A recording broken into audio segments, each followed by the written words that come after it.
You can say your names to identify yourselves first of all. Okay. Alright. I'm Angelo. Moore, play sax and vocals. And Kendall Jones, I play guitar. Dirty Walter A. Kibby the second dog, king of the freaks. Looking over the lyric sheet to Truth and Soul, it seems to be a lot more political than before. I think the statements aren't any less political. I think they're more straight than any of the other records. I just think they're more straightforward, not as inside and satirical as the last two records. Any reason for taking a more straightforward approach? Well, it was about time, that we just, stopped being so esoteric and just being straight to the point, because in these times, I think it needs to be said pretty straightforward now. Yeah, nel senso the Michael Carnage used to cover a broad spectrum of problems, and then it kind of finishes up with the song Change, which hints at change. A lot of people have said, a lot of musicians say that the music's not going to change anything. Would you agree, or do you think the music's a viable? Well, I think music is a step forward to change for many. Many who listen to music and enjoy music. Do you think people listening to your stuff will start thinking about change, or do you think it's something already on their mind?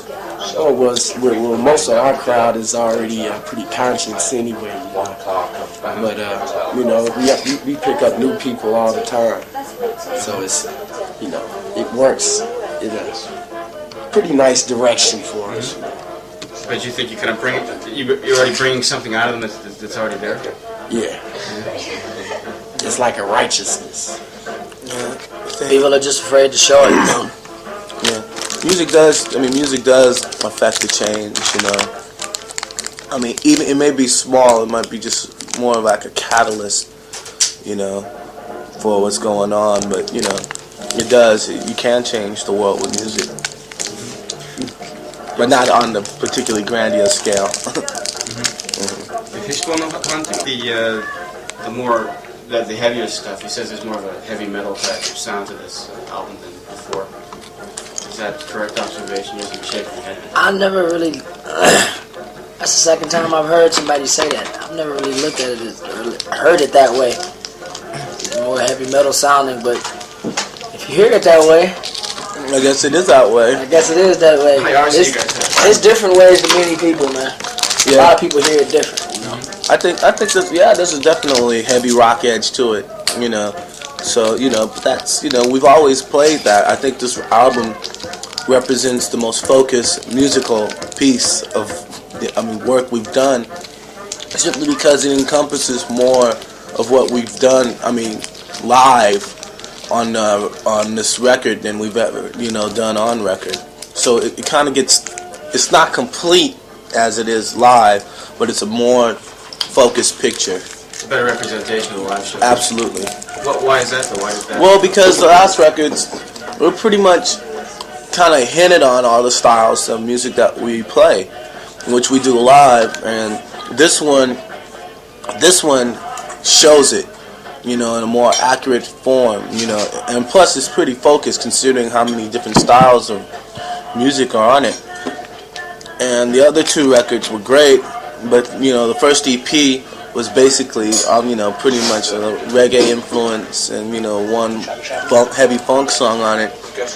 In Your Face kind of got to where this record is, and we're still going. The next record, we're even looking with foresight to what the next record's going to sound like. And so this is definitely the best representation of our work we've ever done so far. Is that a result of your becoming more comfortable in the studio? Absolutely, and just we're still young, and we're improving as musicians as well, and so we pretty much know what we're going after, and we know how to get it now. But that doesn't go to say that the next album just might be totally different, man. You'll never know. Plenty of room for change. Fishbone. Oh yeah, that's what our Fishbone is. Spontaneity. We just do what we feel. The album, I saw Billboard, I think it was last week, it just came back into the charts. What exactly accounted for that? People like it and they're still buying it. It just got it out of nowhere. It's not like exactly it was a hot Christmas album. it guess they wasn't. just all of a sudden found out about it, man. Sometimes record freezes, and sometimes people just all of a sudden find out about it, man. Weird how it happens, but it happens. Well, Plus, we've been working at it. plus, Staying on the road. and people just, everyone has Michael Jackson and Guns N' Roses already. It's time to buy something new. I was looking forward to hearing Freddie's Dead on the radio, but it never really quite made it. Well, radio is still kind of stodgy when it's something that they doesn't easily fit into their format. Yeah, I think they're jaded. Really And jaded, man. They can't figure out whether they want to put us on black radio or white radio. This is probably happening in the States, right? Okay. Right. Being that they have such a problem with pigeonholing bands, and they want to pigeonhole us so bad, and we just cannot be pigeonholed because we play music. We don't play black music or white music. We play music, period. Music is music. You have different grooves and you have different, styles of music, but music is music, man. There is no color to music. And that's what they just refuse to believe in, see? Therefore, we just barely get played on the radio, except for college and maybe some top 40 here and there, just a little bit. Not enough. But, come on, radio is just... And right now, radio in America is a farce, so who cares? Yeah, fuck them. It is kind of strange the way it works, how they can come up with a black chart. What about your shows? I mean, what kind of people are you drawing? We draw all kinds of people. Yeah. And one thing I'm starting to like is that we're getting more of a black following as well. Which is really positive. For a long time, our black draw wasn't that big, and now we're starting to mix. There's still a majority of the people are white, but it's starting to integrate a little bit more, and so the message is kind of fanning out now. And as radio, it's a problem, but no radio programmer wants to lose his job, so they're gonna stick to what's in the mainstream, unless everyone else does it. So you blame the whole thing on radio then? It's as easy as that. Most of it. Yeah. They're kind of shutting off the possible avenues to you guys. Yeah, and a lot of other because they people don't want to change, man. You're gonna have to change sometime. I mean, people say, well, you should play this type of music on there. You gotta play, but somebody has to take a step, man. Somebody has to take a step first. It's not with us. It's at least somebody that's not necessarily a Whitney Houston or Michael Jackson. It's good enough to see Guns N' Roses make it, for a band like that, but it took them over a year, on one record, and that's what's happening. And the same thing's happening with Living Color. Albums have been out for like almost their record's been out since last April, and now it's just climbing the charts now. And so what I think is that everyone, I guess I don't know if it's a reflection of what's happening with our record re-entering the charts, but I think a lot of people go back and look at something and say, boy, I think I missed something, and then it shifts back up again. So who knows? But I don't think radio has a factor with our record re-entering the charts. So you guys are just going to have to kind of commit yourself to long days on the road. Yep. Just going to have to take the music to the people directly. Yep, because of them fucking radio stations. The thing is, you seem to be mad about it, but I mean, don't you like to perform live? Oh yeah, I love performing live, man. I'd rather perform. But it's just the fact that there are people that don't go see live bands, okay? And they only hear one thing, man. They only hear one thing, right?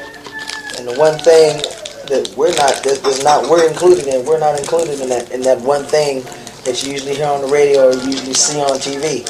See, so they stay ignorant of a lot of things. It's funny, like you mentioned Guns N' Roses, because they did take their music to the people and they ate it up, and also Metallica is another band that succeeded in doing that. But they Without don't radio. play it on radio. Not at all, exactly. Nope. Even to this day, they've gone top 10 and they still are ignored by radio. Yep. Do you consider that a possibility for yourself? You could work, like the album could climb to the top of the charts, you could still be ignored. Yep. So fuck radio, man. It's still important, but it's just not a representation about how a lot of people in America think musically.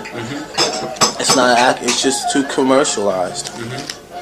Seems like you would get play on the college charts, though. We do. Yeah. That's just not enough. I mean, people that listen to college radio are people that, you know, pretty much know what's happening Yeah. at the music scene. And, you know, the thing is, if you want to broaden the audience, and, you know, it seems like you have to cater to them. いや、そのラジオの状況で The name is Michael Jackson, Whitney Houston. Pick up what you were saying. Shitney Pukeston. You can't worry about people like that, you know. Well, what he was saying was that they've achieved incredible success, but they don't seem to be dealing with the same kind of problems that you guys are trying to approach in your own music. Well, They Michael's don't have those same kind of problems. really.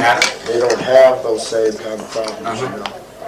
They're living in a fantasy world, as we would call it. Only problem Whitney Houston is having is Kelly McGillis. You know. Yeah, man, they doing it. But they're doing what everybody want to hear, man. Yeah, They're doing what everybody wants to but hear. you know, the sad thing, the only thing So that you're doing what people don't want to hear. We're doing what we want to do. yeah. I feel that, you know, one of their biggest reasons for doing it is for money, man. You think so? Seems to me that Michael Jackson's having a great time. Oh, I know. I'm pretty sure he's one of the greatest performers, man. I like Michael Jackson. I just wish he wouldn't have had that, you know, Yeah, right. face, man. The funny balloon. Yeah. It's weird. I like this flat nose, man. You know, but the thing that annoys me is like people like Whitney Houston, who you call her whatever, but you know the thing is that she can get up, you know, do Live Aid, you know, and totally squeeze Stevie Wonder's off the set because she's on a star trip. Then she comes off and says, "I'm bigger than the Beatles because I've had #7 #1 top 10 hits off my one record." And the bitch didn't write one song, you know. Would you say there's an attitude problem? A big attitude problem for somebody that only sings, and she can sing, you know, but it's just not. It doesn't warrant that kind of ego, you know. You know, I have more respect for people like Prince in as far as the humanitarian aspect of it, because he doesn't tell anybody what he does. He just does it, you know. You know, like he'll put on, like, if he plays a show, he'll put on a whole private show for like autistic children and stuff like that, and you know, give money off a ticket price to United Negro College Fund. And, you know, people don't know about this. It's not, because it's not a big deal, you know, help the homeless, you know, or whatever. People that act and don't say, you know, what they do, you know, just to say, oh, he's so humanitarian, you know, it rates a little higher with me than someone who's overtly flaunting it and you could tell just really doesn't give a damn. Okay, so if and when Fishbone shoots to the top of the charts, what would be first on your list of priorities? Where would you start to? I'd start with the United Negro College Fund and probably cancer research. Now, that's me personally. Would you guys all have change on your minds, like when you do achieve that position of power there towards the top? Do you have in mind what you want to do?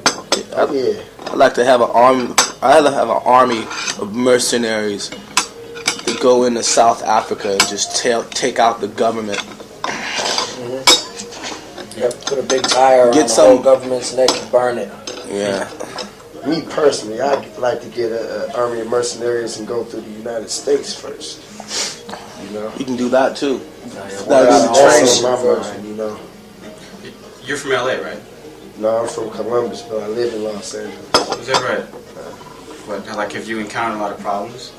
Oh, we encounter problems all the time. Like what, for example?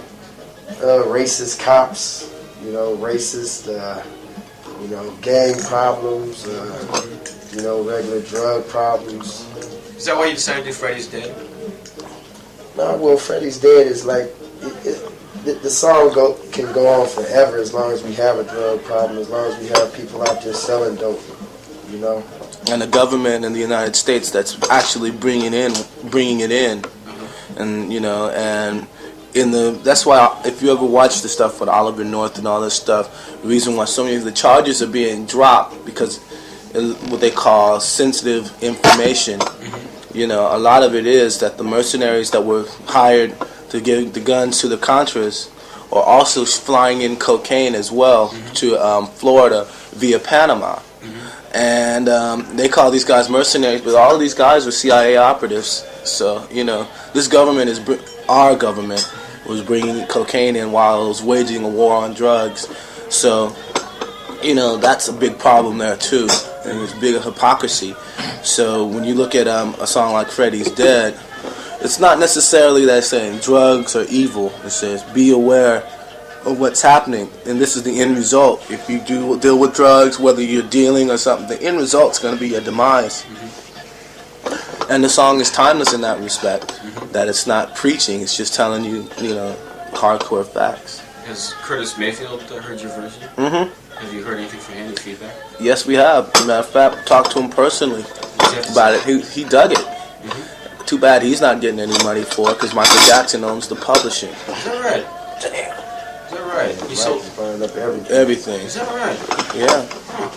It just means that Curtis sold it, though. Yeah. Because he had to sell it. Probably had to. You know, you have to eat, you know. Yeah. Curtis Mayfield has a huge amount of money. Really? I don't know if his money is like it used to be. And he just re-released Freddy's Dead himself. Is that right? Huh. How did you happen to meet Curtis Mayfield? We did a track for him for this movie called I'm Gonna Get You Sucker. Right? And we did a soundtrack for it called Fly Guy. Okay. I'm not familiar with that film. How was he involved in it? You say his film? Oh, he helped us. He wrote the song and we did the music. But he scored the movie? Not all of it, but you know, basically what happened is it's a movie on a spoof of all the black exploitation films of the 70s, you know, like Shaft and Cleopatra Jones and all that. So they brought him together with Isaac Hayes and a whole lot of Jim Brown, a whole lot of Bernie Casey and all these people. People from that era. Yeah, and you know, they said, well, you know, Curtis Mayfield wrote the best, I mean, soundtrack, scored for Superfly. So they said, all right, we want you to do it again. This character that he's doing is like a pimp. It's humorous, you know, and it's like, but so you know, we ended up working with him on the song for the movie, and you know, we got to shoot the breeze a little bit. It was kind of a pleasant surprise to me because Curtis Mayfield has always been kind of a hero of mine, and for you guys to kind of bring his stuff back out again, it seems to, you know, a lot of people from that era are gaining respect now, but he's sort of being overlooked, it seems. Well, because I don't know. I guess the thing about Curtis Mayfield is that, you know, if you listen to songs that he did, you know, like The Jam did Move On Up and stuff like that. And, you know, I think he gets more respect abroad than he does in the United States, you know. It could be, His actually. music was too vital, and white America really wasn't with it. Well, it was a #1 album back in '72, though. Yeah, yeah, but the music was, but how quickly you forget, you know. I guess so, yeah. That's true. But his music is popping up now more in rap too, though. That's right, Pusher Man, though. Ice Cube, Yeah, which is a good track, too. It does. You know, American radio not being able to figure out, well, it says, you know, the Japanese probably have the same problem in that, you know, most of the black artists they see over here tend to be part of the black artist establishment. Their influence are all black. Music is quote unquote black. In your case, you seem to span a wider spectrum. He asks, does that come from your own musical background? Yeah. I know you're probably hit with this question all the time, but So we listen, man, when we were younger, a lot younger, you know, in the younger days, listening to James Brown, Led Zeppelin, Dead Kennedys, Sly and the Family Stone. this is just you. Not the other guys are all different. Oh yeah, everybody, Everybody pretty much the same. pretty much. The thing about a lot of people, Parliament Funkadelic. Well, coming from Columbus, I mean, that's kind of the mecca out there. That's one of the reasons why we together now, man. The thing about Bootsy and James. yeah, Yeah. And the thing is that people, when you listen to old Funkadelic, it was just hardcore. You know, psychedelic, but it's funky. Heavy metal, but funky. True, absolutely. And it's like, you know, you get all the spectrum. Driving guitars. Yeah, and heavy. I mean, great guitar players. You know, Yeah. and you know Hendrix. My parents, you know, my mom liked a lot of rock and roll. She even liked David Bowie back in the Ziggy Stardust days. You know, but she was more into the Temptations. I think that was her favorite group ever. But you know, we had a pretty broad spectrum of what my mother and father listened to, and so you know, I never really knew what the big deal was. Why people couldn't get into rock and roll. I just remember back in junior high school, kids would come up to me and say, "Do you like disco?" And I said, "No, I like funk." And they said, "Well, what's funk?" They wouldn't know the difference because back then it was like their whole disco sucks thing, you know, Right. which it does, you know. But you know, it was hard, you know. Just I think more people just have a whole idea of what people are supposed to listen to. We're supposed to be listening to like Whitney Houston or whatever like that. They're supposed to be listening to Guns N' Roses, you know. And it's all bullshit. Music is for everybody. I know, man. I'd be in Los Angeles sometimes downtown. Some of my friends would say, "Man, you listening to that white boy music, man? You listening to that punk rock?" I said, "Yeah, man. Punk rock, yeah, I like it. You know, there's nothing white about it. Nothing black about funk, whatever. It's just music, man. It's music." So in the same like the white community was rejecting disco and funk, you said a lot of your friends were rejecting white stuff. Yeah. Like, You know, but like I'd listen to it after a while, they say, "Yeah, that's all right," but they gotta listen to it first. They gotta push away that barrier, man. Just for the fact that it's white music, you know, it's too white or it's too black. See, he introduced me to ska. was it right? Yep, I remember on the bus. The Selector, Too Much Pressure. I said, "Who was that?" Selector, man. On the way to the valley. History is made. Yeah. それぞれのなんていうか音楽体験について語ってもらって I guess somebody read in an interview somewhere that you were brought up, you were bused to a white area or something? No, I lived in a white area. We were bust. You were bused. Okay. Getting things mixed up. Everybody but Angelo. Everybody. Angelo was the only one to live in the valley. He talked about Ghetto Soundwave during the question, and he wanted to know if that was first of all based on fact. That's fact, man. That song is hardcore. Everything we write is facts. Based on facts. Everything we write. You know, But I mean, is that like part of a series of things that happen. The thing about Ghetto Soundwave, when I wrote the song, it was basically about apathy. You know, about, you know, you see all this happening. It's an everyday thing. You know, a police officer shoot down, you know, some black kid. You know, just they don't even know who it was. There was one incident where we were riding down me, a couple other people in my band were riding down riding in a car, you know, minding our business. Next thing you know, police pull us over, draw guns on us, and say that we tried to rob a hamburger stand, which was closed down, and you know, there's nothing in it. So you know, we've dealt with that. And then there's the racism that's, you know, brings to poor people, you know. So like the whole thing, the way the power structure is set up, it's not really racist. If you look at it for the real things, purely economic. And the economics of racism is divide and conquer. If you get the black people in a community with the Mexican people, and you get them not to like each other, trust each other, and deal with each other, they'll never unite to, you know, defeat the common enemy, which is the power structure that's denying all these people their, you know, their basic human needs and keeping the people in poverty while the other people live off of it. It happens to be that the people with all the money happen to be white. You know, it would probably work out the same way if you reverse the roles. It's economics. You have the haves and the have-nots, and the haves are going to always try to keep what they have, you know. No one likes to lose. And so Ghetto Soundwave is, you know, you see people You know, say that was you call them like you see a Mexican, you call them a wetback or whatever, and you know, and they probably love America more than maybe somebody like me. And it's like you see that, and yet they're denied human dignity as well as everyone else. And so the song is just about people after a while just don't care anymore. And that's what the ghetto sound wave is, apathy. One of the things he was getting at in the question there is, have you encountered a lot of these incidents? Absolutely.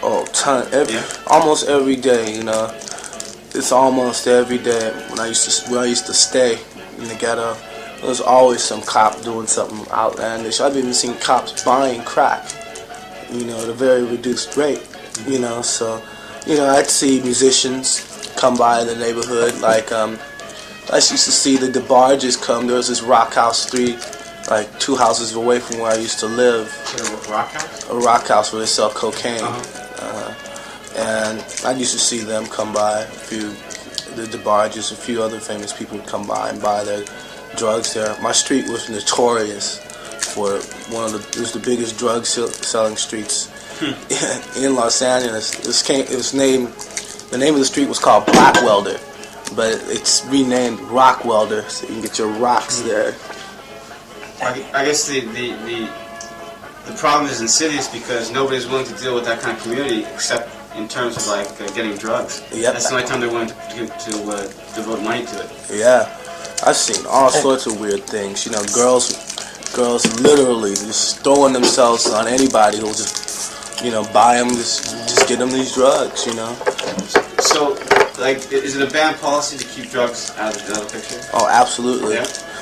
I mean, there are certain things that I don't see necessarily evil. So like if somebody's smoking a joint, that's nothing. It's organic. It's really not harmful. Right. And but when you start dealing with stuff like heroin, cocaine, that hard shit's got to go. LSD and stuff like that, even all these drugs, potentially harmful to you in the long run, and that's what we keep out of it. Mm-hmm. Do you think if you hadn't discovered music, you would have had to deal with drugs somewhere along the line? No, not me, because I just don't have that kind of personality. Mm-hmm. Do you think it's a personality thing though? Well, yeah, and peer pressure. Right. I've had a parents that taught me good. Taught me like, well, look, if you're gonna deal with this is what's gonna happen to you, and you can see the results out on the street. I was more motivated with doing school, but I can't speak for that for everybody. The live show here, he saw the first night. And, you kicked off the show, Angelo, by kind of diving into the crowd. I was wondering if any of you guys have ever gotten seriously hurt through any of these But we risk our lives for the show. If you're paying that much money to come see Fishbone, somebody's got to at least, have a heart attack. Gotta see blood. Gotta see blood. あれだけの金取ってるからね。一応命かけてる。ちぐらいだ。One thing that should happen more is when people stage dive, they should catch them, man. They should catch them, not let them fall like parting like the sea. Let people hit. They should catch them, man. It's like it may be funny, right? But it's really important though, because when you have a show like Fishbone, a really high-powered show, and people are getting crazy, man. You got to stick together. Everyone has to stick together, So so when the crowd shifts like that or whatever, and somebody gets trampled, you got to be able to pick them up, man. Send them on their way, whatever, or if somebody dives out, to catch them and toss them around or whatever, Not just let them hit the ground and step on them, man.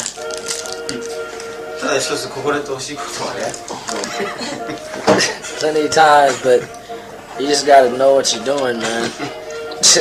Easy. It's not hard. I mean, you don't have to it ain't scientific or nothing. I mean, you just gotta gotta feel it. That's all. Who knows? You could be preparing yourself for a career as a stuntman later. Well, he's jumped from a second story, second level into a crowd of people in Atlanta. It's pretty high up. They caught him too. Yeah, It man. was real nerve-wracking because if they wouldn't have caught him, I would've splat. But Yeah, man. the people couldn't have moved anyway, man. They were all crowded like that. So I was like, Crunched together. yeah, I said, You saw the chance. How did that feel? It felt good, man. Falling through the air. Jesus Christ. Are you sure you don't have like a death wish that you might? Because I would have did that. That looked like fun. Shit is fun, boy. Oh, man. I wish I could have You jumped would do out that now, further, Bob? though. Hell no. Not for no purpose. Right, Yeah, purpose for me to do that, man. Está en inglés. So I ain't jumping out there today. The show there with Change, you know, you had the people sort of dancing the whole time, and then when you played Change, you kind of brought everybody back down again. And you're not sure whether or not the intention of the song was conveyed there. I think so. If they come down, then the song worked. You know, so it doesn't send people out in the streets going, "Rah!" throwing bottles and stuff, you know, celebrating like crazy, but, you know, leaving with a conscious mind instead of, you know, hoorahing, as they say. Yeah, because that used to be a problem. Yeah. People could leave our shows and still be amped. Go out there and get arrested.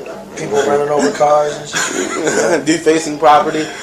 So we wrote Change. No. But You went to the public to bring these people back down again. yeah, because I mean, we go through so many spectrums, you know, when our show, intense,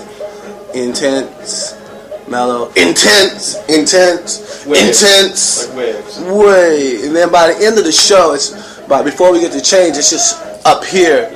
Change brings everybody back here, and they get the whole intention of the show is to have a good time, party, but if you're not careful, you might learn something. And you know, and Change is like the perfect way to end the show because it brings everything back to a focus point of just it's positive, and you can't affect the change. So we've done here. No, in Tokyo, yes. Oh, Tokyo. We've got tomorrow. We play Osaka, then we go home. Well, not really home. We go to London, and then we'll be home for a little while. Was it any different this time from last time? Absolutely. Really? Last time we only played one night in Tokyo. Well, 2 nights. One in the Instick, and I forgot the name of the hall we played. Small club. Yeah, and it was the other place was like around 1,200. This is the first time we did like 2 nights in a 1,400 seat venue plus another. So it was pretty fun, and I think people are now starting to get more of the message of what we're doing, and hopefully we'll be back. You know, and we'll continue to come here, and hopefully our audience will grow as you know we continue to play here. We were in better health last time, too. Yeah, Walt wasn't about to die. Yeah, Why do you all have colds? What's going on? I don't know, it's his fault. See, when he came over here, he had this cold, I guess. He gave it to the rest of the guys. But then he gave it to me, and then it turned into a flu. And then He gave it to I gave it to Fish. drummer. And then now me and Fish are the real sickly ones. Oh, jeez. Can't do it like, you know, like You want to do normal. it? Yeah. Oh, he's going to on the basis of well, the shows and whatnot, and like pictures of you guys, we had expected a somewhat more of a wild interview. Lunatics, huh? Yeah, lunatics. I mean, like complete. Throwing nuts. sandwiches. And,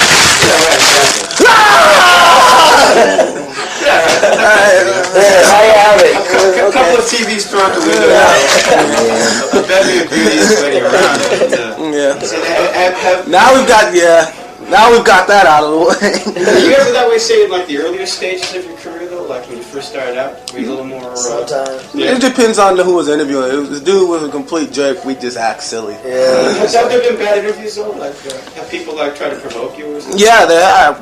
You know, people have asked you, you know, Is that in England or America? or basically America. England, they seem to be more... They ask more astute questions because they want to really pick you apart. Yeah, right. You know, in the United States, they just read the press kit and ask you a couple of questions that when did you guys get together? How old is the band? How do you feel being compared to Bugs Bunny? What's your favorite food? What's your favorite color? The tough stuff. Yeah, the Get your hair done, dude. why do you play the music that you play? And you say, gee, man, are you brain dead? And that's when the chocodiles and That's what the chocolate flag. yeah. The chocolate. Where did you get my name? How long have you been a ska band? And Yeah, really. call us a ska band. And you and Untouchables. And do you know the Red Hot Cali Pepper? In other words, they don't really give a flying fuck about you guys. Absolutely. They have to do the interview and that stuff. Yeah, that's when we get silly. That's when you get silly. Either that or we just interview them. Oh, shit. Hey, so how long has your hair been receding? Very sensitive question for that. Yeah. Were you always this fat, or did you work on it? Is cocaine a regular thing in your diet or? Do you put heroin in your tea? Aside from largely being ignored by the mass media, you've been treated kindly, though, for the little coverage you've gotten. Oh yeah, because I mean, we get very few jerks, you know. So we don't really have to act silly, you know. The thing is, you don't have to work on an image or anything, right? No, we don't have one. we just are what we eat, I guess. Awesome. All right. Thanks a lot. Cool. Yeah, you thought it was easy. We might have to take a couple It is photos. easy if you